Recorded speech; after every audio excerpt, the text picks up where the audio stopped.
Hey there, Nichole Huntsman here. Thanks for joining me on the Modern Cosmic Astrology channel for this 2019 forecast. I'm really excited to be able to help shed some light on this year for you, 2019.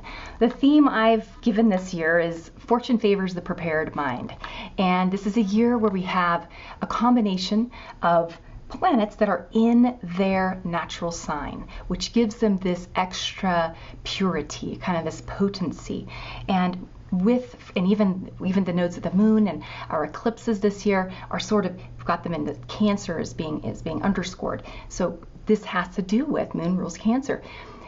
This year to me feels like one of truth. Are you living a life that is your personal truth? Are you living a life that you have been taught should be your personal truth, right? There are going to be some themes this year as well, people feeling really excited, like as though their dreams have come true, and sort of feeling like finally, okay, let's do this. Like finally, I can see the opportunity. I can see the sort of the horizon, and things look beautiful over there. So I'm headed that way, which is wonderful. But we're also going to kind of halfway through the year have some themes of, wait a second, I thought we were on the same page, but now I kind of feel like we might not be on the same page. A little bit of adjustments. Okay, so get a pencil, get something to write on, what have you, to take notes, because I will be giving dates, months, and that sort of thing. I like to think in windows of time, okay? And first of all, what we'll be looking at is, I'm going to break things up in this first part of the video, 3 sections. And this is going to be a bit of a primer for those of you who are unfamiliar with astrology, if you're new to it, okay? So the first section will have to do with just the transits of the planets from Jupiter out to Pluto. So that's Jupiter, planet of expansion, Saturn, planet of restriction, Uranus, planet of sort of disruption, Neptune, planet of dissolution, and then Pluto, planet of transformation through death and rebirth. And these are big, slow cycles, other than Jupiter, not Jupiter and Saturn so much, but as you start moving from Uranus on out, they're slower cycles, and they're ones we're all experiencing together. And generationally, we're experiencing them. We're born into generations that kind of overlap these cycles. So they affect us a little bit differently. And then at the end of the video, we'll be moving, after transits, we'll look at the eclipses, which are in sort of the Capricorn, Cancer, Capricorn axis for the most part. And then we'll finally take a look at the Mercury retrogrades that we have this year, which are in water signs. So it just adds a further element that's subjective and personal, and like, how am I understanding the world around me and this situation, and you know, makes the year one where I think clarification, and at the end of the year feeling like, okay, I tried that thing and it went this way, you know, and now I'm going to sort of clarify my vision for 2020. I feel like 2020 is going to be a very big year of people taking the things that they're learning this year, clarifying on or working on or jumping into this year, and the success is being seen in 2020. That's what I'm picturing. So the second part of this video is when we'll go over how these collective sort of changes in our cosmic cycles of time will affect your sun sign in particular. And we'll be using the natural, place your sun sign in the first house. Okay, that's kind of how I do this, and I'll explain that later. And then other than that, we'll just, hopefully this will be helpful for you. If you would like a more personal forecast, that would become the next level, which is much more specific, where I take your birth chart and we look at everything as it applies to your personal birth chart. So that's, you know, a personal forecast from astrology. Okay. We're going to move on and take a look at the planets now. So let's look at how the planetary movements and cycles, the signs they're in and whatnot. To get a feel in general, you have to kind of know a planet, a transiting planet by itself before you look at it relative to anything else. This is like with anything in astrology, okay? So first of all, let's take a look at Jupiter. Jupiter's in Sagittarius. Now, Sagittarius is a sign that's ruled by Jupiter. So it's as though Jupiter is in his element, okay? I'm thinking it's like bigger, faster, stronger, better, bolder, more courageous. It's just, it has this, Jupiter has this quality of abundance, you know, that comes with him. But Jupiter also gives us many times confidence in times when maybe we didn't have confidence or belief in ourself or in our vision, and which is wonderful. It's how many things get off the ground. There's an optimism, a buoyancy, a positivity to Jupiter. But on the shadow side, think of Jupiter, and I mentioned this a little bit, think of Jupiter as a teacher that teaches you through giving you belief in a vision, in a truth, so to speak. And this could be anything from, I'm going to start this new business. Ooh, I'm going to move into this neighborhood. Ooh, I'm going to travel the world. I'm going to marry this person. Whatever. It's like or I'm going to join this church. It's anything where you feel like an aha moment of, yes, this is true, this is real, this is right. And you feel this fresh sense of almost like vitality, right? So Jupiter in Sag has this grandiose, yes, you can do it. He wants to coach you and say, you got this, okay?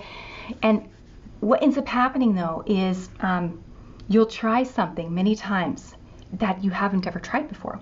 You're trying it on faith, on belief that this is let's say this is the person I've always dreamt of, and you meet this person, but let's say you just met them. You're going to project onto them or on the relationship all of your dreams and fantasies about what this is supposed to be, which it might end up being. Might not, though. So you go through that experience from a place of naivete. That's Jupiter. Jupiter experiences are always where he shows you where you're naive and sort of hopeful without knowing why or having a reason to be that way. As you have an experience, and then after he says, okay, now what did you think about that? And usually you feel wiser in some way. You feel like, well, that was an awesome experience, but there were times where, man, was I learning a lot, or was humbled by that experience, right? So anybody, Sagittarius is like Jupiter's halfway through Sag right now. So anyone who's like 11 degrees into the end of Sagittarius, as well as people the very beginning of Capricorn, 0 through 6 of Capricorn, that's where Jupiter will be this year. If you have any planets or points at 11 to 29 degrees, like in general, or 0 to 6 degrees in any sign, those will be receiving some type of aspect from Jupiter. So you can expect those areas of your life to, in some way, you might be excited about this part of your life and you may want to grow it in some way, but you may also be really believing a vision that you've never experienced before. You've never tested it or tried it, okay? So what's cool though and exciting, and this is like when a kid, you think of someone who's young, who's never had their heart broken or never like lost their fortune or whatever. They're excited because they believe in themselves because they've never done it before. They've never been hurt, so they don't know any better. And that's why I always think it's funny when young people are like giving advice on YouTube that are like 20, and I'm like, you haven't even had your Saturn return yet. So I mean, it's wonderful, it's great, but I just think that's a long road ahead of you, because when you think you know everything and then you really have to experience life, it can be very disheartening. So that's the kind of stuff we'll be running into this year. So I'd say be excited about the vision that you have and the dream that you have that you're trying to promote this year, but be aware that at the same time, we have a lovely square from Neptune, and we'll get to that in a moment. In the meanwhile, bear in mind that this summer, basically it's kind of from like May at the, well, I guess June at the latest because of Neptune. It's like all the planets that are outer are retrograde except Uranus. So they're bringing lessons at an accelerated pace this year. Like you're going to learn things really quickly this year, I think. You're going to make mistakes quickly and need to learn really quickly from those mistakes. So, okay, when we move on to Saturn. Saturn is it's in Capricorn right now, so he's in his sign as well. So he's very strong, pure Capricorn energy, which has to do with the rules and the structure and the order. And Capricorn shows us through forcing us to put in the work, to have to sacrifice in some way, he's tied to getting older. He's tied to feeling tired because you've been busting your butt all day. He's heavy. There's burdens with Saturn. It's the recognition that here in this dimension, these 3 dimensions here on Earth, that there are things like sickness, death, that there's an end to your life, that your days are numbered, etc. So be cautious with your days. He is the part of you that's going to be, the glass is either half empty or it's just it's like half empty, and it's very pragmatic. He's kind of like, well, the glass is what it is. It's got half, it's halfway full with water and halfway full of air. That's kind of more the Capricorn mentality, or that it's half empty. Tends to focus more on, in the past, maybe I was Jupiterian, I was believing in this thing, and then I got my truth crushed. my dream crushed, and now I'm a little more careful and cautious. So that's the shadow side of Saturn. The high side and the wonderful, important side of Saturn is structure, order, rules. Like, there's a reason you should have boundaries in your life. There's a reason you should, as I've titled this, measure twice, cut once. That's the theme. Measure twice, cut once. Sagittarius, or Jupiter in Sagittarius this year, is going to make you feel like, go, go, go. I want to do all the things. I want to have all of it. I want to, just the big vision. And I got this. And in fact, listening to me, you're probably going, oh, no, that's not true. Because you're going to be thinking right now about areas in your life. Just look and see where Sagittarius is at in your chart. And you're going to be like, oh, she doesn't know what she's talking about. So just wait and see. Now, so Saturn is at 11 to 21 degrees this year of Capricorn. So if you've got anything in those degrees, Saturn will be sitting on, some sort of an aspect to that planet or point. We do have a retrograde from April to September. So that kind of goes from 20 degrees and goes all the way back to 13. So it's kind of hanging out in the middle. If you have anything in the middle of cardinal signs too, you'll be receiving, I feel like it'll probably affect those of us the most. And because those of us with cardinal signs have experienced since 2008, the Pluto, Uranus to some extent square, it's as though this is kind of the final maturing, the final step in did you learn what you needed to learn? With all that Uranian energy, a lot of us were kind of wild and crazy and had lived lives that were very different from how we had lived before. And it's kind of like, now it's time to clean up the mess. So Capricorn, that's what he does. He helps you make a plan, all right? We talk about then Uranus. Uranus is the most exciting, I suppose, change this year. And moving into the sign of Taurus, this will happen in May. And I think in May 11th or so. Currently, Uranus is at the end of Aries. So if you've got any cardinal sign at the end of, from probably 27 degrees, 29 degrees, around there, and you could even go even a little bit earlier, you've received, just as Uranus moved back into Aries at the end of this year, kind of was playing around again with those planets. And so if you suddenly got a little wild hair this year, or had something happen that you wouldn't have expected, that was because Uranus came back just to say bye-bye to Aries. Now Uranus is moving into Taurus. I'm calling this one the masses take back control. You can also call it, I was calling it before, slowly coming online. Okay, there's a process with Taurus. Taurus is about keeping things the same, earthy, solid, right? So Uranus, our planet that represents disruption and evolution as a collective. He was in Aries. That was the internet. Aries is the pioneer. Technology is Uranus. Innovation is Uranus. Put those two together, you got the internet. And it was just like a wildfire. All these different apps being invented and websites and blah, blah, blah, blah. And YouTubes, ways to get information that were new. As we move into Taurus, there will be a bit of maybe a slowing down and a sort of a getting rid of and simplifying, getting rid of the businesses that are just superfluous tech businesses, big themes that have to do with cryptocurrency. And I think this year there's going to be some people who are get themselves a little bit too excited. So just being careful in that area with where you're willing to gamble. And also, for those people who are Tauruses, be careful with accidents. I had so many Taurus friends and just people that I knew that had broke bones last year or lost a tooth or, et cetera, et cetera. So be careful. For some reason, it was like on the left side of the body too. So that's something I need to kind of look into. But anyway, be cautious, because Taurus is this sign that has to do with being, I'm like in my environment, Taurians, they tend to like music and food and like the pleasures of the body, because it's an area, or they're like artists, it's an area that they're comfortable with. They're comfortable in their world. Well, Uranus comes along and he's like shifting their world. They're learning about their space and how they have control over it.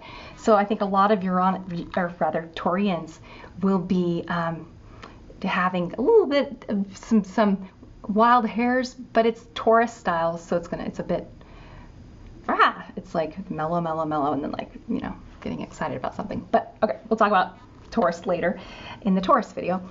We are in the sign, once we get into Taurus, this is in May, that's when we'll be having like all the planets that are outer planets pretty much retrograde. So it's like the only planet that is moving direct. It just makes me think, I'm like imagining all the planets, they're sort of, they've wandered off. I don't know, they've like wandered off, and Uranus is there still. It's like, oh, hey, how's it going? So he walks into a party, and he's Uranus and Taurus too. So he kind of makes me think of this guy that's kind of like he's like a hippie, but he's like a dirty hippie kind of, but he's also probably pretty cute. I love Tauruses, so that's just my own like bias, but you can just see him being like, hey, wait, where did everybody go? What happened? What's up with the party? And anyway, he will be very present, and he'll be like knocking stuff over and, I don't know, causing problems this year, but like, oh crap, I didn't mean to do that. I'm so sorry. Technology is a big area where we're going to see data breaches this year like crazy. Be really careful with your security. Financial security is important. I mean, not to be a Luddite, but I feel like a lot of people, as Uranus moves through Taurus, will feel a little bit distrustful of anything that has to do with their information being on the internet. So we'll also see people who are willing to barter or make money off of their information. That's going to be big, I think, in this next 7 years. Information is king. So data that you have possession of, not just other people's data, but I also feel like when companies use your information for their marketing or whatever, it's like I think people would be demanding some kind of a percentage of whatever monies are being exchanged. So just quote me on that one. Other thing just happened, and I said this the week before it happened. I said, because I take Lyft, I love Lyft, and I said to a friend, they're going to start a subscription service guaranteed for those of us who don't want to own a car, but also, it's expensive to use Lyft, and they're going to, so sure enough, the next week they did.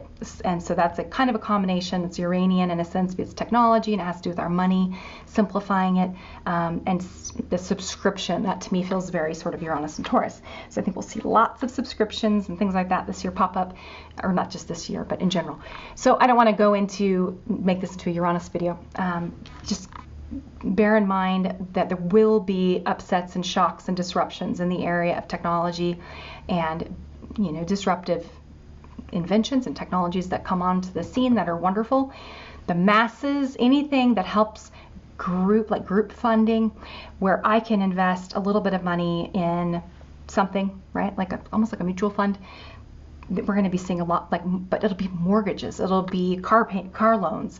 Cars, by the way, are going to become less and less necessary. You're going to see, I believe, far fewer people owning vehicles. I think that's going to be a huge, before we would move into 2000 and I just think before we've got Uranus and Gemini, where you'll see people getting rid of possessions, simplifying their lives, spending their money on what they value, what matters to them, and not so much on stuff that you don't need. Okay, moving into Neptune. So Neptune is in Pisces and has been in Pisces since 2011, and this is the rabbit hole. I mean, wherever Neptune is at in your birth chart, that's the area of your life where it's almost like you're asleep and you're in a dream. And by that I mean, it's, when you're having a dream, and sometimes truth is stranger than fiction, that's sort of the feel of Neptune. And Neptune is here to make you feel like you don't know what is going on. so that you're open to either divine inspiration, you're open to seeing things from another person's vantage point, you're open to, you're having it's moving from a place of no ego. So whatever that looks like for you, okay?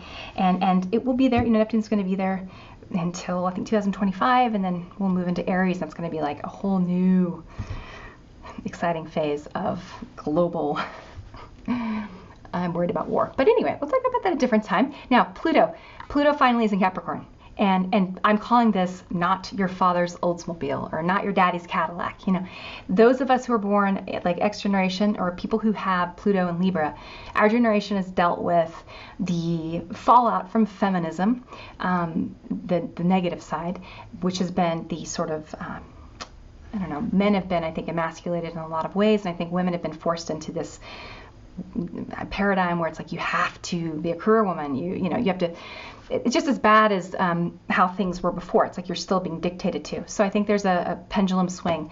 A lot of men who are my age, I know a lot of men who've never got married, never had children. They didn't want it. They saw their dads, be very unhappy in marriages and etc. And it's as though they've been living lives where they're trying to free their father. It's like they're going on a journey, on a quest where they become the son who's like the knight on the quest to free the king or something, or save the king, or rescue. A lot of guys that I know dating younger women, doing the rescuing thing because it's easier than dating women your same age who are also dealing with the same Pluto stuff. Like, how do you be a woman in the modern world? But needing men, but then when you need them, then they don't want you, and you're dealing with big gender shifts.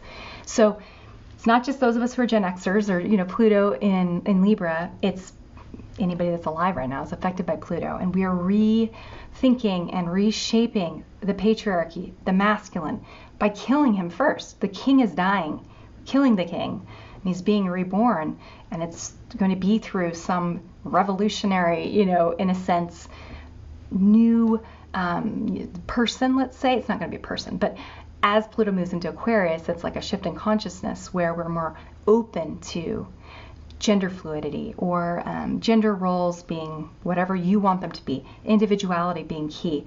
Again, it's like you can watch whatever you want on the internet. You don't have to watch commercials anymore. You don't have to follow the old rules. So, okay, we're going to talk next. We'll talk about our eclipses. The eclipses, let's first of all discuss a little bit about the sun and the moon. So as a very basic primer on eclipses, for those of you who are unfamiliar with them, they have to do with the sun and the moon and the earth. It's the relationship that the three planets have. And I know that the moon's not a planet, I know that the sun's not a planet, but that's what we call them in astrology. So these three bodies move through cycles. And of course, we have a full moon, and then a couple weeks later we have a new moon, and then a couple weeks later we have a full moon. This is just the cycle of the moon as it orbits the earth, and as the earth orbits the sun. So with, for example, a new moon, you have the sun and the moon together, okay? And you don't see the moon at nighttime, because when the sun rises in the morning, the moon is with the sun. It's like husband moon, or sun, and wife moon holding hands through the sky, okay? And they're together at nighttime too, on the other side of the world. You just can't see them. When you have a full moon, it's the opposite. It's where they're as far apart as possible, okay? And you've got the sun rising. As the sunrise is rising here, it's setting over here. Or the moon rather is setting over here, and vice versa. As the sun sets on a day that we're going to have the full moon, the moon rises right after. It's right then at the same time, which is pretty cool. So point being, let's talk about the symbolism though, the sort of archetypes that we have given to the sun and the moon that we use in Western astrology. The moon is the feminine. The moon is a rock, reflects the light, the sort of conscious rays, the intelligence, so to speak, from the sun. It shines it back through reflection. It is as though it's an empty, it is a rock. It's like it's an empty vessel. Whereas the sun is this creative force. The sun is giving off photons. It's giving off light. So the sun represents the masculine, not to be sexist, but you think about the body parts, first of all. The masculine as an archetype, sort of yang as an archetype. Anything that is moving away from, or it's positive, like a positive particle, something, or positive charge, I should say. Whereas the feminine is something that is a vessel. There's an emptiness there. There is a quality of it. They're being receptive. It receives. Okay, so sun is active, and the vessel, or the moon rather, is receptive. It's like the womb. It's like our body parts. Okay, man has a penis, woman has a vagina. All right. So thinking about these principles with the sun and the moon, psychologically, when we have a new moon, the moon is being completely, not shadowed by the sun, but like the opposite, where the sun's so bright you can't see the moon. It's like the moon is just so little and hiding and out of sight. And at nighttime, when it's night, there's no moon in the sky. She's missing.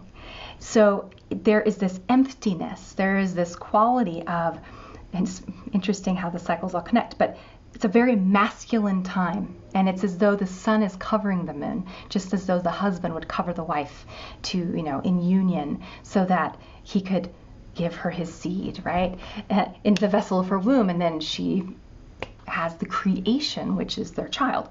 So the sun and the moon coming together, their relationship during the month, it's what creates our month. It's really quite beautiful. So what they're birthing is, and it's not just from new moon to full moon, but it's from new moon to full moon to new moon. But they're birthing our month together, all right? The moon really is the one doing the birthing, though. She's the one who's changing. She's the one, the sun stays the same, and she's the one who goes through this process of change. She's also the body closest to the earth. She's the most in touch with the human experience. Women's cycles run at the same, pretty much at the same pace. A lot of women have their period on the full moon. I know I do. It's really, really common to have your cycle line up with the cycles of the moon. So when you think about a new moon, the sun is the dominant force, the masculine, the father, this being in this place of rationality. So it's a good time to plan something. It's a good time to sort of look at the sign that it's in. Now, that's very important. But as a general rule, it's not that it's necessarily like a super mental time. It's not that so much. It's just, things. When the light, it's like you turn the light on in a room and you're like, oh, I'm in the kitchen. Or you turn the light on in a room, you're like, oh, I'm in a bedroom. Okay? It's that. It's the awareness of fill in the blank in your life. So depending on where that new moon kind of falls for you, it's going to speak to you in some certain way. Look at the moon in your birth chart too, by the way. If you're born on a full moon, like me, new moons that don't really affect me. New moons, I'm always like, I wouldn't even have known it was a new moon. Full moons, I was born on a full moon, totally affect me. I always feel them very strongly. So now a full moon is when, as though if you imagine that the moon is getting pregnant, so to speak, during a new moon, okay? There's information, that consciousness has been exchanged, and there's a creation now waiting. The potentiality has been set inside the womb. So then, 2 weeks later, we have a full moon. The sun and moon are as far apart as possible. This even makes me think of different cultures where the woman goes to have the baby, the child, with other women, and men are not allowed, in the process. And that's very cosmic. And so when the woman is having a baby, if you've had a child or watched someone have one, it is a very, very raw, primal experience. And there is nothing like it in the world. And as a woman, I had 3 of my 4 kids without any medical intervention, no pain medicine. And they were very empowering, life-changing experiences. You go through that experience and you can pretty much do anything. And so those of us who are comfortable in that space, that is primal. It is when a person has a baby, there's lots of noises that are made. There's lots of mess. There's blood. There's slimy stuff. There's all your body parts are exposed, right? That's kind of how full moon can feel. When I had my babies, I like to be by myself. I labored in the shower, in a bathtub, by myself, in the dark, and I would just breathe and just get into my ritual. That's how I like to do full moons, and you may be similar, okay? Now that we said that, usually every month we have a full moon and a new moon, depending on the year. Sometimes we'll have an extra, so it just depends. But eclipses are always, we talk about eclipses are always either a full moon or a new moon, okay? So when it's a full moon, that's a lunar eclipse, and when it's a new moon, it's a solar eclipse, okay? So always, eclipses are one of the two. But full moons and new moons are not always eclipses, okay? With eclipses, they have an added quality to them of intensity. You think about, so this is when we bring the Earth into the story. It's when all 3 of these planets are lining up. Because what we talk about when I'm going like this with my hands, like this is a full moon, the Earth would be in the middle, sun and moon are opposite each other, right? Earth in the middle. It's like their tug of war. If you were to flip this and look at it like this, when you look at a chart, that's kind of what we're talking about. We're talking about longitudes. The longitudes. Let me make this make more sense. I didn't say that very well. When I'm going like this, I'm showing you things from a perspective that's like a declination. Okay, so these planetary bodies can be at different heights as they orbit, right? They're maybe different heights. Okay, So when they line up with each other, that's when you have an eclipse, because everything lines up and they block each other. They block the light, the consciousness. And that has this quality of being like particularly, the symbolism is like particularly strong, and it's reverse in a way. Okay. So when you have, for example, we'll have January 6th, our 1st, it's coming up on this weekend, we're going to have a new moon. And so it's a partial solar eclipse. The moon is partially going to be, in a spot where she's blocking the light that it's getting here to Earth. Now, we had a full solar eclipse that we could see in the United States last year, right? And actually not last year, no, 2017. And so the moon was blocking for a moment, for a few minutes, was blocking the light of the sun. The feminine, the wife, is blocking the husband. She's coming in front, right? She's like taking center stage. It's kind of she's not in her proper place, so to speak. It's like things are kind of flippy-floppied. And I personally feel like this one is a Capricorn too. Capricorn and Cancer, these are the archetypes that have to do with sort of the mother and the father. I will say, I think of the sun as by the way, this kind of the divine father, the kingly father, but I also think of the sun in astrology as all of us, our inner child, the divine spark that we all carry. It's like our genetic, our divine DNA from the father's son as he comes together with Mother Moon.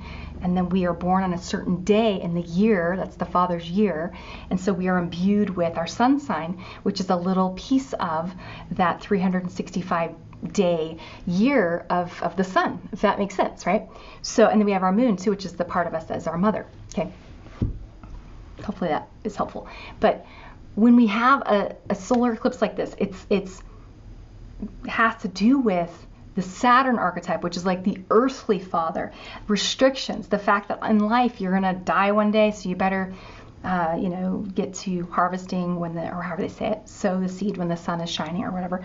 And so this one is plan your work, work your plan. And I feel like there's a broody quality to this particular new moon. It's at 15 degrees of Capricorn, right in the middle of Capricorn. That particular point is going to be lined up too with Pluto. Pluto's kind of at 20-ish or so, 21. And you've got planets here, you've got Saturn on the other side, and it just has this feeling of, okay, all right, I need to plan something and make it happen. And with Mars in Aries, which is sort of squaring Mercury, there will be, it's a good chance for some agitated, for some people, for fights. I think I like this idea of it being about going inward though, and planning your own work, your own plan. I just feel with this moon, kind of in Capricorn, this emotional sense of, I need to be taking my life more seriously, and maybe even a little bit the depressing or the downside that we can sometimes feel with Capricorn when we're recognizing our failures. But the high side, where it's like, okay, well, now at least I know what I did wrong, so I can do it better next time. Okay. Moving on next to our next eclipse, and by the way, I forgot to mention this. I use a technique that I haven't shared yet with the public, but I will be doing that this year at some point. And with this technique, I come up with particular points. I'm able to come up with what I call a deep chart. So in the deep chart, you can experiment with this for yourself. 16 degrees of Scorpio is the point in the deep chart that is the same degree as this new moon. So you can see where that lands. Look at the house that it lands in for you.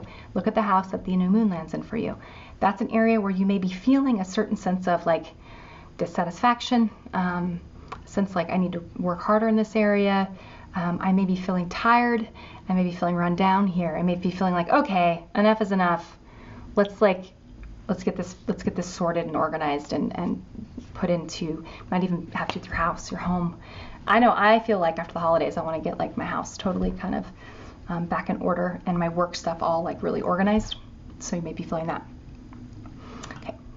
We then move on to our January 21st total lunar eclipse. So we go from a new moon, solar eclipse, to a lunar eclipse, which is a full moon, okay? Full moon, lunar eclipse. I'm calling this one Variations on a Musical Theme.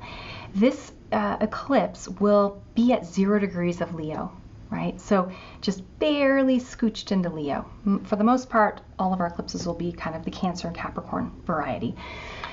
Leo is the sign. Remember, this is the divine child from when we talk about the father being the son. It's like this has to do with you as an individual. You were born on a certain day, on a certain year, at a certain place, and you have a certain life that's only yours and no one else's. I think that this Leo archetype, because it's the moon in Leo, it is the feminine energy that's going to be feeling a desire to be creative and going to be feeling like a need to be seen, to be recognized, to be validated. It's a very creative from an artistic perspective as well. That's why I sort of thought variations on a musical theme. So to me, I feel like whatever you're kind of planning at the beginning of the month, you may really feel a certain sense of, what's the word? I feel kind of like excitement during this particular lunar eclipse. Now, about any creative projects you have that you're working on. They could even be romantically creative, or like, oh, we're trying to have a baby, or that kind of thing, okay? In the deep chart, the exact degree is Gemini 2. So if you've got anything at Gemini 2, or where Gemini 2 falls in your chart, look at that. It's going to show you the underbelly. What is motivating this feeling of needing to do something with your life that's special, needing to feel romantically validated, for your partner to think that you're amazing, or, oh my gosh, I'm so in love, let's have a baby, or let's start this project together. It just has this childlike enthusiasm to it. With the Gemini 2 underneath it, the story is important. And this has to do too with like Gemini is being opposed by Sagittarius, and so the story is definitely very dreamy. It's receiving my square from Neptune too. What is this dream we have together? And the big caveat here is if you decide to do anything with another person where you have an agreement or an arrangement or a business together, or I don't know, relationship, be careful, because the stories this year is a good, very, very, very, very good chance, like 100% chance in my mind, that you're going to have two totally different stories that you're going to find out down the road, and different reasons for kind of entering into any sort of arrangement, which is okay. We're all different, right? Put two people together, it's always going to be different. But there's an element here to the story being like stuff being hidden, I suppose. Okay, intentions being people showing something on the surface that's different from what's happening inside. There being duplicity, basically. And also the symbol for this one, the sort of inside degree, was a dense thicket of brambles surrounding a magic castle. And I love that idea of the surface, you've got these weeds, these thorny weeds, but inside is this beautiful magical castle. So I do feel like if you've got personally dreams that you've wanted to pursue this year, the end of January might be a time where you start feeling like this might really work. Like, I'm excited about this. Now, moving into Cancer season, so the beginning of, our eclipses are during sort of the Capricorn time of year. We then move into the Cancer time of year, and we start it with a total solar eclipse, so a new moon, masculine, but remember, being overshadowed by a moon in Cancer, and the moon rules Cancer. So this is a really big union of these two planets, and in a way where the feminine is strong. I titled this An Old King and His Foreign Bride, because it's like the coming together of these two for the betterment of both kingdoms. But there's an element here of these two people being very different from one another, these two entities, and the feminine being the stronger, more dominant power, actually, which could end up leading to the downfall, so to speak, of the king. So think of this as a metaphor. This to me is new beginnings in the house where this particular eclipse transits, with bear in mind with this idea, the symbolism that something is there that something's there that you maybe need to allow to be overshadowed, so to speak, by a more emotional perspective. And I know that probably sounds very, follow your intuition, follow your heart, listen to it's like he can't speak the language of his bride, so the bride's the moon, right? It's as though the king needs to get quiet and needs to learn the language of his new bride. speaks, okay? And the new bride is your heart. So this is like your consciousness being a little unsure. And July is a shitstorm of a month anyway. We have lots of stuff happening in July. It's like a mess. So getting quiet and listening to your heart is going to be really important. And the symbol for this one is people holding hands around a table. One candle is burning in the middle of the table. And we have the deep chart degree at Scorpio 17. So it's almost exact same degree as it is for the very first eclipse, which is this weekend. So my thought is, I think that this total solar eclipse in July, especially because those of us in the US, I think it's going to be like on the other side of the world or whatever, right? Like it's not going to be, we won't be able to see it. Or it might be over the ocean, I can't remember. But anyway, it feels like it's going to be a time where we may have a lot of emotions, a lot of irrationality, sort of a sense of wanting to sacrifice for something that we believe in, needing to make some decisions that are going to have to just be sort of like we're feeling around in the dark a little bit for, am I doing the right thing? And with the Scorpio underneath, also, if there have been things that were hidden that now, January, we've come together in an agreement, arrangement of some kind, there's hidden stuff happening, it will all come out in July. It's all going to up the surface. So that's my opinion. When we move to July 16th, we have a full moon. It's a partial lunar eclipse. And this one is in the sign of Cancer. It's a 24 of Cancer. Oh, and I said, I misspoke. I'm sorry. I just misspoke. It's Capricorn, not Cancer. It's Capricorn 24. So this is the moon now being, the moon is in a sign that's opposite. The moon, the feminine energy this year feels like she's trying to be very mature. She's trying, I don't know, just has this weird feel to me, or even just men this year maybe feeling soft or feeling unsure of themselves, the masculine kind of being taught how to do that which is feminine. I think this is going to affect, in particular, all the cardinal signs more than anything else, anyone else.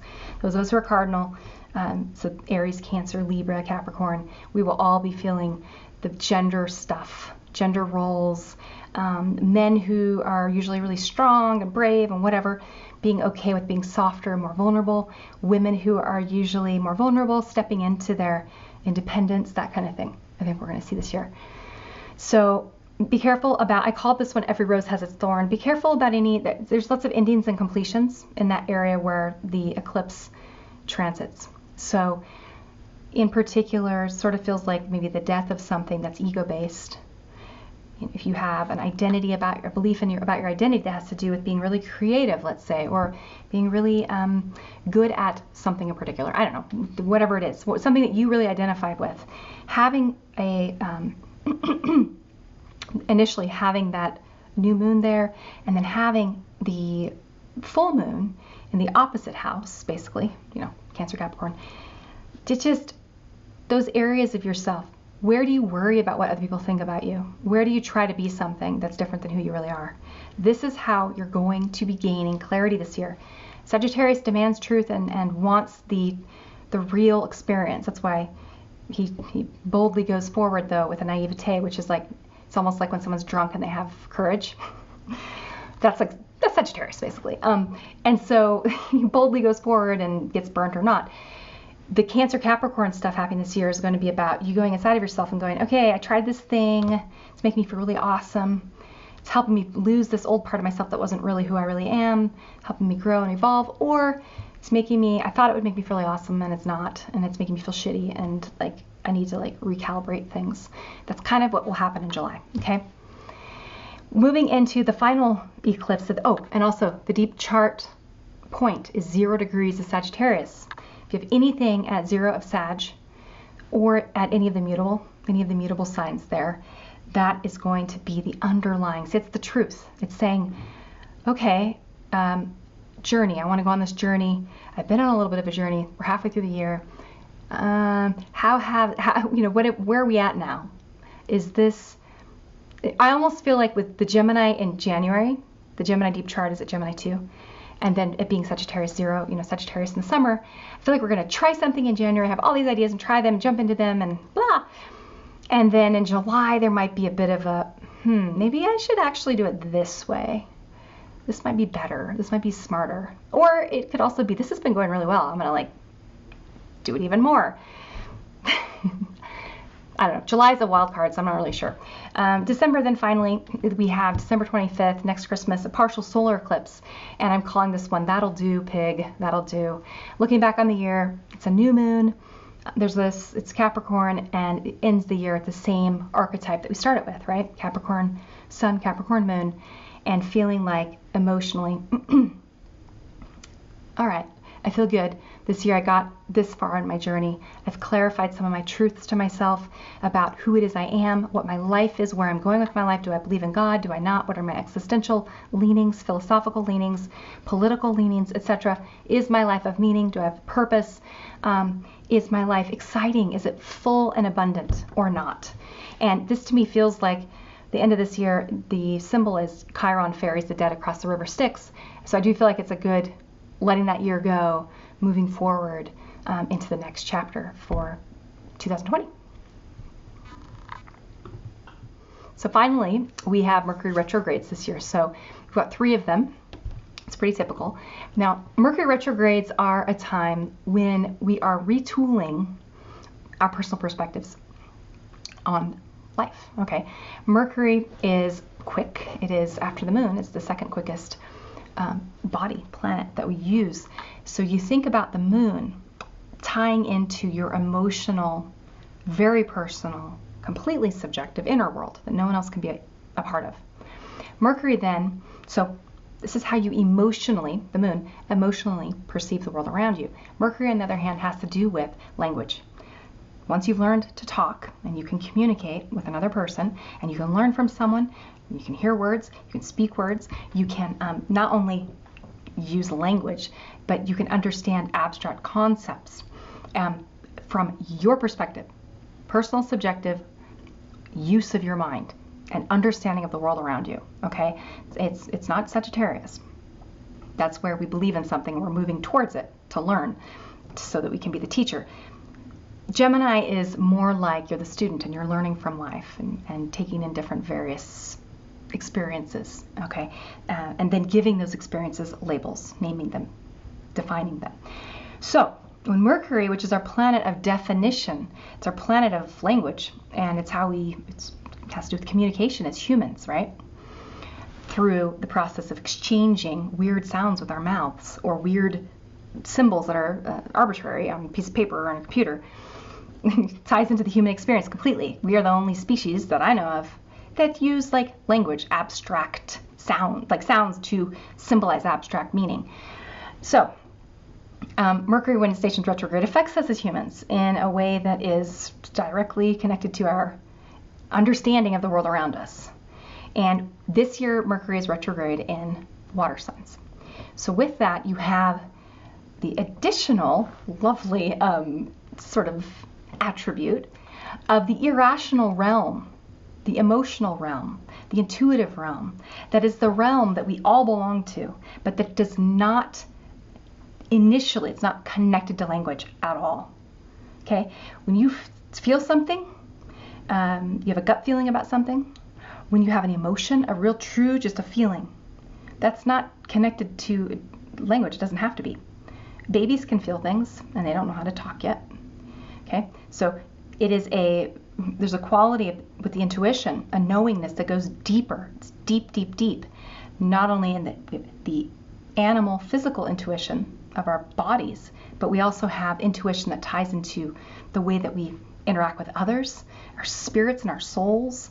I believe in past and reincarnations, future incarnations, and all at the same time, and what have you. There's knowingness that we are tapped into divinely, I think. We're all part of this incredible, connected, like matrix, really, of it's like of space-time.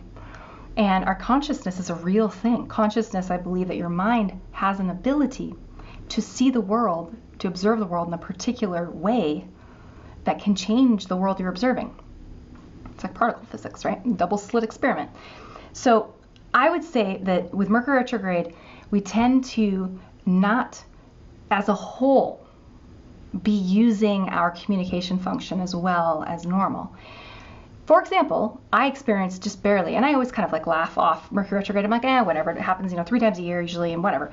I had this last year when it's in Sagittarius, and with the deep chart, in the deep chart, it was making an exact hit in all of the charts that I use to my major personal planets that would have to do with communications or with property. I was hacked, I had money stolen, I had all kinds of horrible things happen, and it bought new machines and then broke my brand new laptop, the screen within like a few weeks of buying it, like thing after thing after thing that were very frustrating that had to do with communication.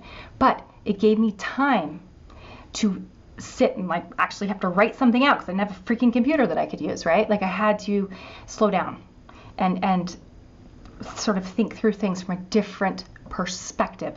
That is Mercury's job, perspective. It's like Gemini, the twins, siblings. They have a different perspective on the same set of parents. You're in a classroom. Every student in the classroom has a different perspective on the same damn teacher, okay? Everyone sees things from their own little matrix. You are the central point, connected to everything around you. You move through this world like a little orb warping space-time, right? Affecting everything and everyone that you come into contact with. So that central point, your point of conscious kind of in your body, conscious awareness and understanding your story, that's your Mercury. Mercury retrograde in Pisces. This is very much tied into, it's 29 degrees of Pisces, the end of Pisces. That's like the fat lady sings. That is like Pisces to the extreme. Any sign at 29 degrees, it's right before it transitions into a new sign. It's always darkest before the dawn, okay? It is amplified. And if you've got anything in your birth chart at 29 degrees, that sign, the shadow side of that archetype, of that planet, of the sign, the house, are things in this life you've come here to really work on and to sort of fix, okay? Pisces has to do with, Mercury and Pisces clients, for example, they're always my clients that almost always, if I have a communication issue with someone, like they forgot to fill something out, or we can't get a hold of each other, or there's just these weird, like they message me on the wrong thing, or I reach out to them on the wrong thing, there's like a disconnect, it's usually they have Mercury and Pisces. Their minds are better at working in the realm of imagination and creativity and sort of the dream space. So also you see people who love like video games, virtual reality, this idea of what's possible, but that's not necessarily what's real. You see people who have really good intuition as well. So I'm calling this lost in the dream of 10,000 things. It feels to me like we're going to experience a lot of kind of information being incomplete, being missing, and it's kind of necessary because it's going to square our Jupiter. The part of us that's going to feel like, oh yes, this is a great idea. I should definitely go do this, or I have this all figured out. And Neptune is kind of like, Pisces, not Neptune, Pisces in Mercury in Pisces conjunct, relatively conjunct Neptune in Pisces is like, oh yeah, this is your dream. You totally have this figured out. It's kind of like egging Jupiter on to a certain extent. They're both planets that have to do with information. They're mutable. What does our soul need to know in order to grow and to change and to not remain static and the same? They just do it in different ways. Neptune and Pisces they dissolve things. They like take them away. They make things blurry. They remove boundaries so that everything is just one gelatinous mass, which can be really challenging with a planet like Mercury, which is supposed to be about defining and delineating and making things make like sense, right? So just be aware that March 6th through March 29th, I'm just writing March off. I'm like, I'm going to take a lot of baths in March, do a lot of just reading and enjoying my creativity, listening to music and stuff. It's just going to be a time where I expect there to be a lot of misunderstandings or your brain feeling mushy. People even like losing their voice, like literally that kind of thing can happen. Just an absence of the voice. You record something, it disappears. You record something and there's no sound on it. Just stuff like that. Okay. When we move into the April 17th, Mercury will be out of his shadow. So anything that happens between March 6th to April 17th, will have kind of for the next year or so. If you start something new, it will have a quality that's a bit in dreamland, or it's kind of intoxicated. It's kind of like, when you've I don't know, just, yeah, it feels like someone who's a little bit high. Not all the way in reality, put it that way. We move to July. July 8th through August 1st is our next Mercury retrograde. I'm calling this one Biting One's Tongue. This is happening at the same time as July's eclipses, right? So it's like this pretty intense, personally irrational maybe, time where we're doing some clarification and, wait, I thought you were on the same page as me, but maybe you're not. Maybe, Mercury retrograde, it's in Leo 4, scoots all the way back into Cancer. So this is that end of Cancer space that we're seeing with our eclipses, the personal vision, your childhood story that you are living with as an adult. Many of us live with our trauma from our childhood, unless we've done work on it. And that will all be the stuff that you're dealing with this year, and especially in July. I feel like Mercury in Leo has to do with, I thought you knew me better than that. I thought you knew who I was. This makes me this makes me sad that you don't know who it is that I really am. And then the other person being like, oh crap, I hurt your feelings or what have you, and wanting to say something or feeling dissatisfied or feeling a sense of like, I normally I would say something, but this time I'm just not going to, and kind of being suppressed, pushed down, biting their tongue until it bleeds. Like, I really do think that's going to be a bit of the themes this summer. And the planetary points, you've got anything between 0 to 4 degrees of mainly cardinal signs, but also really anything, as well as anything from 23 to 29. Those are the areas that are going to be affected by sort of you thinking, should I say something or should I not say anything? I can't help but say something. Sort of just you reworking and rethinking communication. So be careful about saying anything that you can't take back too. Okay. Now November, the last Mercury retrograde's in November. It's on November 1st through November 21st. It starts on the Day of the Dead, right after Halloween, and it's in Scorpio. 27 Scorpio through, scoots back to 11, the last half of Scorpio. This is kind of the Piscean, I'm sorry, I'm saying this wrong. It's the Cancer decan of Scorpio. So we've got this, again, subjective, personal, irrational perspective. You made me feel this way, or I need this to feel safe, or I kind of feel like this is when things are going to come to the surface. If there were lies earlier in the year, if we bought into a dream and we oversold ourselves or overpromised to someone, or, if there was like, we overpromised and then we felt like we couldn't get out of something, but then there was bad behavior that happened. It's like, this is whenever it comes up to the surface. It's when everything comes out. And so kind of, to me, feels a bit, I call that facing the truth can be painful, emotionally. Wow, how did I miss that? What was I not paying attention to? Where could I have been? It's ruled by Pluto, so where could I have been more responsible? Where am I having to sort of do the time? Where am I having to put in work, or sort of like for past opportunities where you've gotten away with things? Feels kind of like that will be when you're having to sort of face the music, I guess. So look at where it falls in your chart. Just depends. Okay, we are going to move on to the individual signs now. So, hi there, Leos. All right, 2019. Now, this is a year I was a little surprised to look at the year for you guys. So, just because there are a few things in there I wasn't expecting. We'll talk about that in a moment. First of all, how we're going to be doing this, for those of you who study astrology and you're new to astrology, I'm simply placing the sun, which in Leo, putting it in an imaginary chart's first house. And then I am putting in the second house the sign of Virgo. And in the third house, the sign of Libra. In the fourth house, the sign of Scorpio. And so on, all the way around the zodiac until we get to the 12th house, Cancer. So then we take the transiting planets. So like our transiting Pluto that's in Capricorn would be in your 6th house, okay, for example. Okay, so for you guys this year, I'm kind of, the theme overall, I said first things first. A lot of my Leo friends and just clients have had either they themselves, but more frequently, somebody that they love or somebody in their family has been dealing with illness, sickness, hospital visits, having to, just chronic illness. just something to be aware of. And I posted this healing prayer that a friend of mine who's an Aquarius, which is the opposite sign, she had posted recently on her YouTube channel that I think is really lovely for anyone who's dealing with just health issues or even spiritual healing, either way. I think illness is, especially someone who experienced in 2017 or 2018 rather, a lot of health issues and just from recovering from my accident, definitely gave me a new perspective on the need many times for spiritual help, like divine help, when we're feeling broken and needing to feel whole again. So I would say for you guys, first of all, I have to get this out of the way. I have an Aries moon.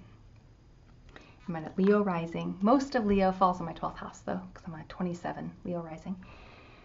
Leos to me are beautiful. I think Leo, they are warm, they shine, they have an exuberance to them that I just usually want to hug a Leo. I just like them. So I'm just going to get that out of the way. And at the same time, Leos can be, they're like a child. There's the good side to a child, then there's the challenging side.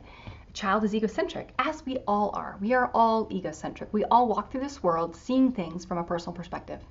Straight up. Even freaking Gandhi and, Mother Teresa. The point with Leo is the archetype gets misunderstood. There's a shadow side to Leo when it becomes all about, if you have an unhealthy Leo, where they're just seeing things from that perspective. That's like either needing validation for what they've done or, that sort of thing. But it's like a kid needing to feel like what they have created is being seen and that they're not being ignored.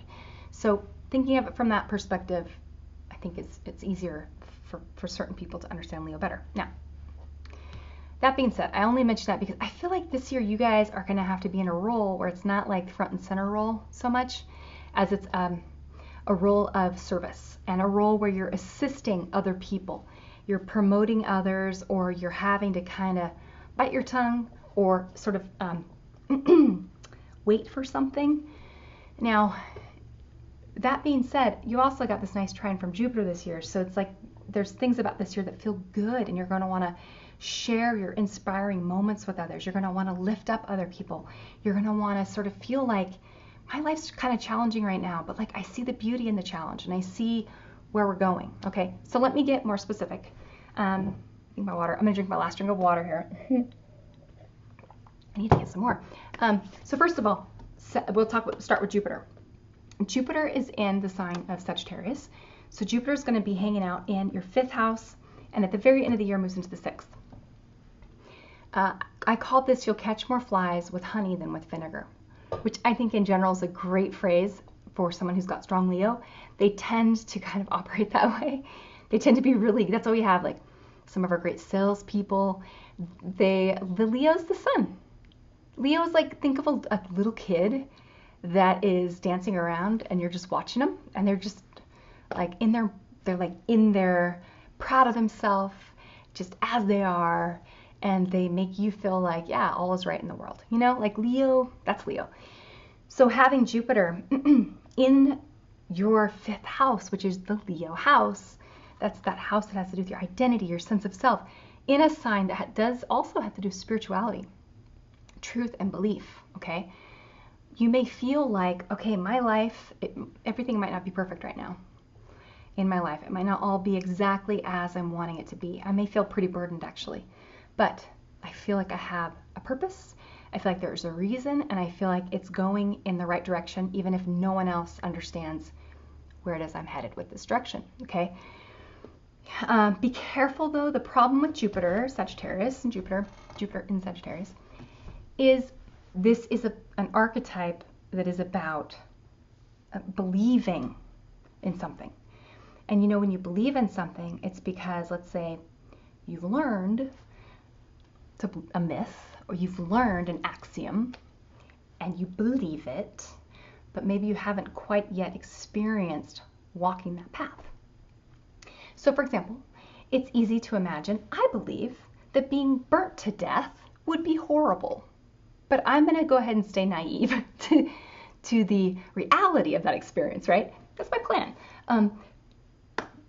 I can use a better example. I'm naive. Let's say I was naive to the fact that if I got married at the age of 19, which I did, that probably there's a good chance it would be hard to sustain that marriage, like till death do you part. And I got divorced. When I got married, I have Jupiter square my sun moon. I'm very Sagittarian myself, very much like optimistic and like believe in things. And I thought I would be married for forever. Then I went through a marriage and I learned otherwise. Okay, so now I'm wise to maybe there's difference in the story. With Jupiter forming a trine to your sun, your life, your path, your decisions that you've been making for the past, just for your life. I mean, it doesn't matter for how long. But in particular, as Uranus has been forming like a trine to your sun, which would be since 2000 and let's say like 2009, 2010. Okay. You may have made some decisions that were more selfish, or you may have made decisions where it might have been someone else's decisions, or just life in general may have thrown some crazy disruptive experiences at you that you haven't known how to deal with, and you've had to kind of like figure it out as you go. This can be many things. This can be divorces, this can be moving, this can be deaths, it can be job changes, all kinds of stuff, okay? But the point is, you've had upsets so that with Jupiter now forming a trine to your sun, you maybe have developed for yourself a certain path that feels right for you, a certain belief, whether it's spiritual or otherwise. And you may sort of feel like, okay, I kind of feel like I have things figured out. This year, if you do have health issues for anyone in your family, if you're dealing with that, if you yourself are having health issues, it's also a possibility. It still feels like there's an optimism. Like there's this sense of like bigger, grander purpose that your life is a part of and that you understand. So it doesn't feel as depressing or scary, I guess, as it maybe could feel. Now, bearing in mind for you guys, you've had, now this, moving on to Saturn. Saturn is in Capricorn. And so Saturn is right now 11 to 21 of Capricorn this year in your 6th house. So that is a house that has to do with work. It has to do with service, healing. Saturn in Capricorn is kind of a wet blanket. It's like, where are you having to bite the bullet and maybe stay at a job that you don't totally love? Or where are you having issues where you need to really pay attention to your health, like not overworking yourself, that like working too much or working in a job that's not right for you and that affecting your health? Or if you've got issues with your health, just straight up, it could even be tied into having to deal with that, the reality of life, and that we're not all going to live for forever, right? So for the typical bright and sunny Leo, that's not the most exciting area to be hanging out in. It's not where you guys are most comfortable, being sort of burdened. If you know the Tarot, it's like the 10 of Wands, that guy that's carrying like it's got all the wands on his back. My voice, I'm so sorry. I have Neptune opposite Mercury in my chart, and Neptune transiting. It's making my voice go away, so I'm sorry. But anyhow, if you've experienced feeling like burdened, if you felt like, I have to stay at this job I don't totally love, or I really feel like health issues that have popped up for people who are Leo might very well be tied into reincarnational past life material. If you've been in a career path that's not right for you, it's almost like your soul saying, listen to me, I'm trying to tell you something. I'm trying to tell you or show you what's being buried, or, that kind of thing. I don't know. When we let's take a look though at service. I've got a good dear friend who is a Leo, and so she works in the service in the healthcare industry, and she deals with people who are dying or people who are, at the end of life. And she loves it. She's really good at it. I think Leos, you guys are like, because you are like childlike, you have this heart and spirit of a child, that divine spark is what I mean. It's like that light that we all carry, but that a lot of people forget that they are carrying.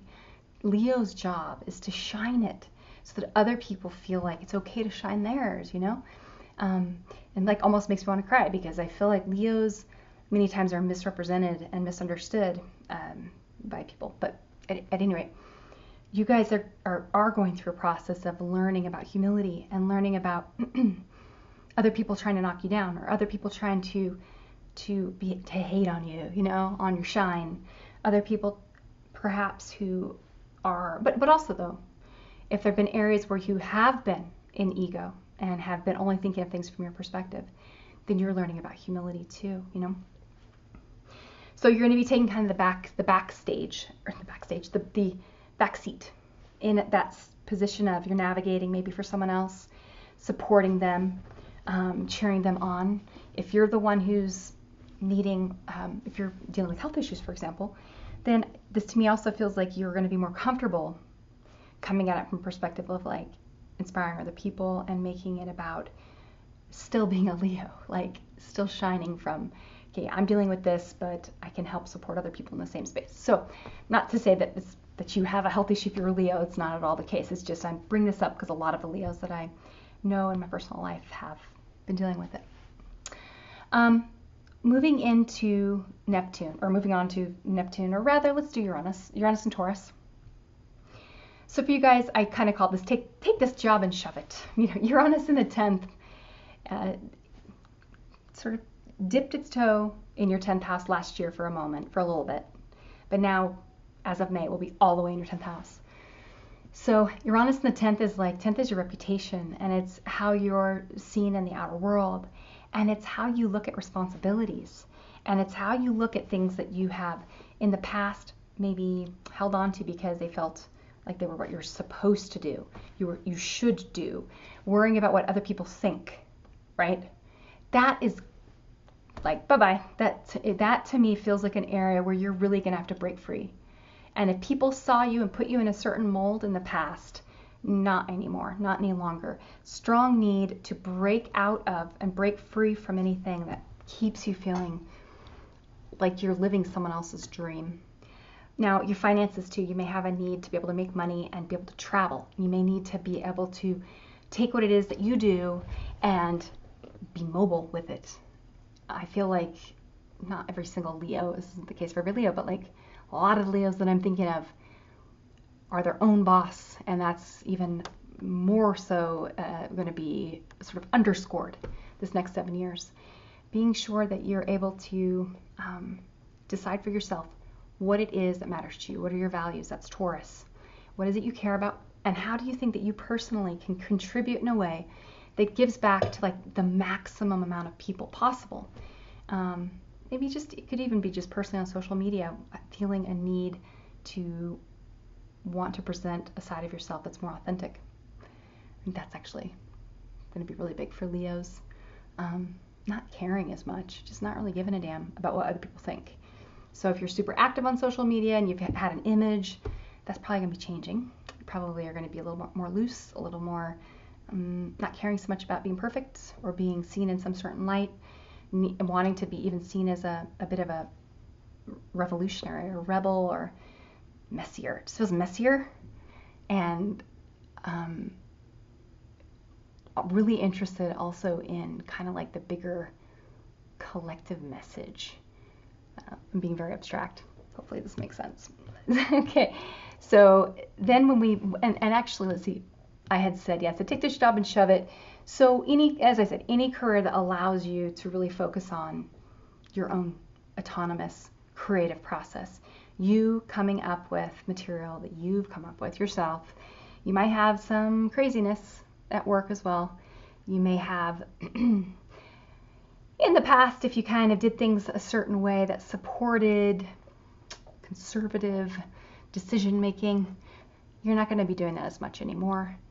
In your commitments with people too. So even if you're female, this is important, men in your life, or your father, or your masculine, your husband, your boyfriend, them being a little bit, maybe them losing their job, or them no longer wanting to pay for you and support you. Let's say your dad, maybe your daddy's little girl, and you get, like I can see lots of sugar daddies also popping up to the surface too for women who are Leo and who are younger, and just kind of it's a new unconventional way to make money. And I'm sure there would be plenty of Leo females that would be totally okay with like I'm not trying to say like, never mind. I'm not trying to say you guys all want to be sugar babies.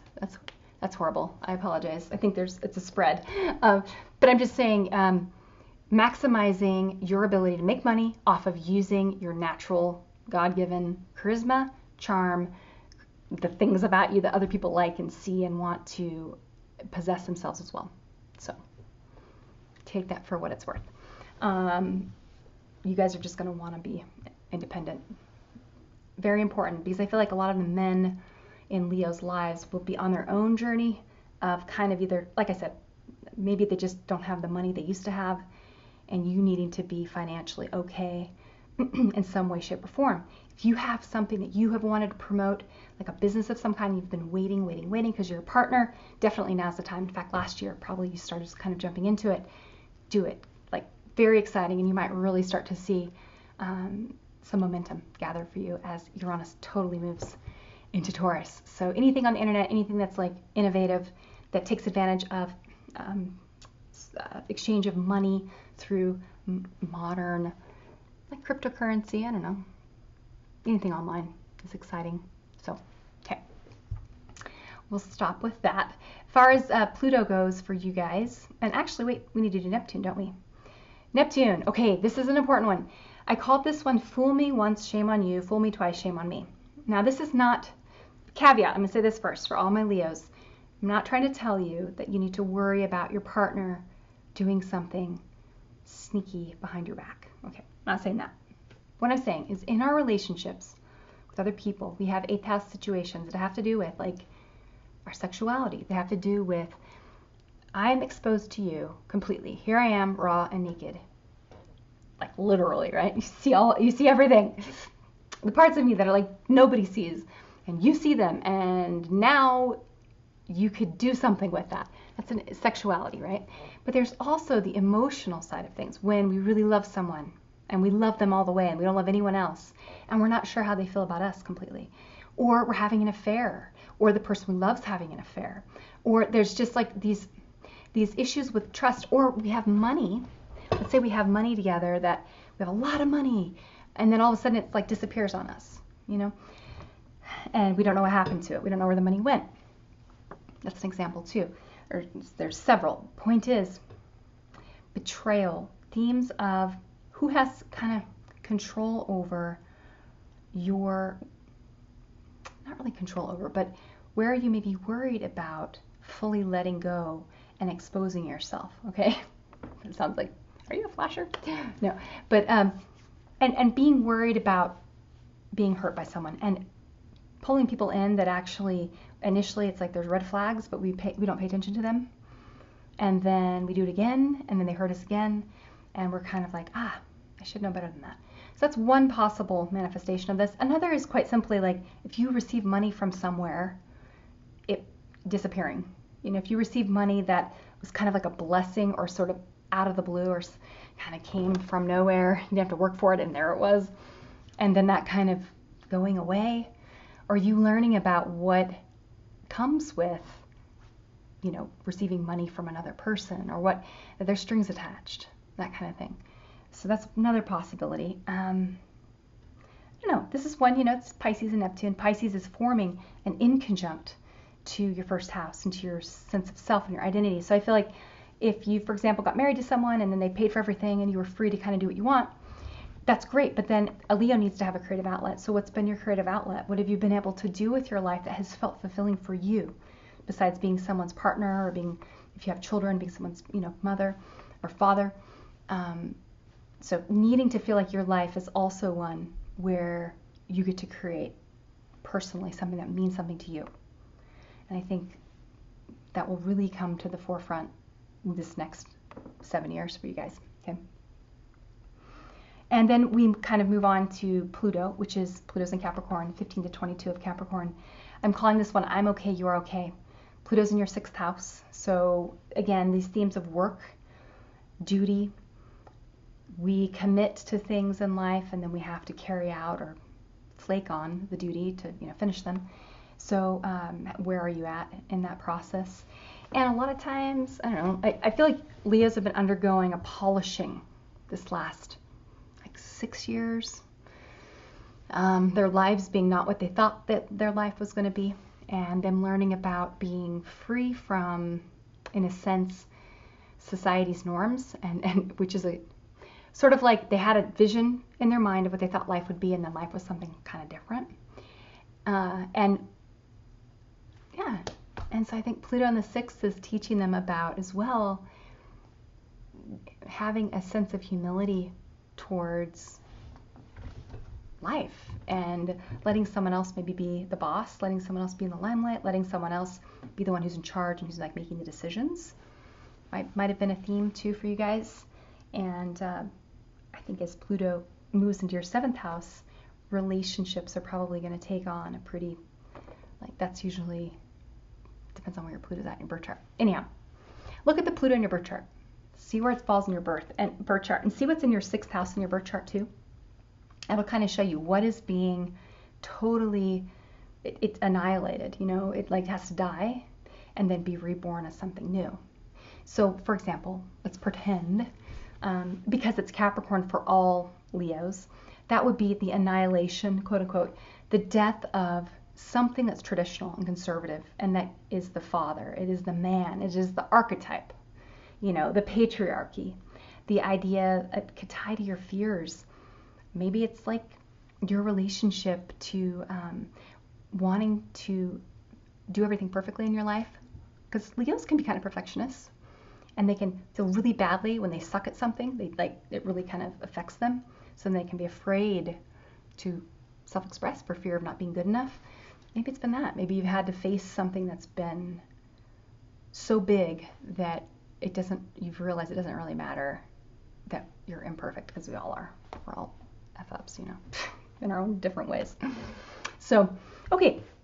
All right, you guys can let me know what you think about that. And other than that, if you want a personal forecast for 2019, let me know and we can get you on the schedule. You just go to my website. You can see the calendar. You just pick a date, pick it for yourself, pay for it and everything right there. And then I send you a video link with the video. So, okay.